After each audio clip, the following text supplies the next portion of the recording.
Let's continue on WDM principle. So the mode that we are going to look at is on the transmission media. So the first thing that we are going to look at is the consists of the structure of the optical fiber. So this optical fiber consists of cylindrical glass coat, a glass cladding, and also a plastic wear resisting coating. So actually you can see here we have a reflection and refraction over the signal that has been transmitted in the fiber. So based on the attenuation, so the C band is chosen most of the time because it gives you the lowest attenuation. So this becomes the most important frame for us to choose the best fiber to be used, as the transmission in WDM is for a very far distance. So the less dispersion gives you a better signal. So let's look at here.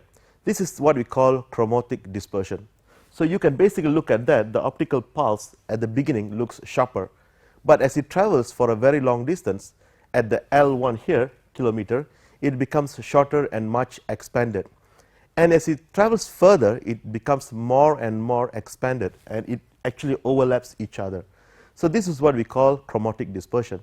So in order to compensate and overcome this, we need to choose the right fiber that can actually accommodate to this dispersion. So there are a few fibers that have been used by Huawei in our NG WDM equipment. So the first one, as you can see, this is G652, which is widely used need dispersion composition for high rate transmission.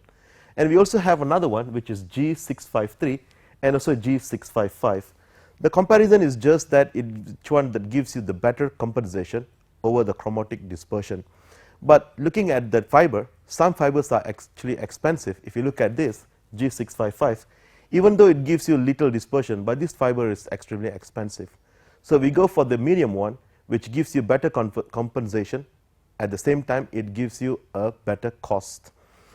So let's look at here. In this case, you can actually view the pulse will be broadened because of this positive dispersion coefficient at 1550 nanometer windows. So the DCF has negative dispersion coefficient and on counteract positive dispersion in transmission. So basically you can see the G652 and the negative compensation. So actually with the normal DCF, this can be overcome. And these are the polarization mode dispersion. As your signal travels for a longer distance, either it travels at a fast mode or low mode, it will actually create this kind of polarization mode dispersion. So in summary, we have looked at the structure of optical fiber and also the types of optical fiber. Just to refresh, we have looked at G653, G652 and G655 type of fiber, and also the characteristic of optical fiber. Thank you for watching.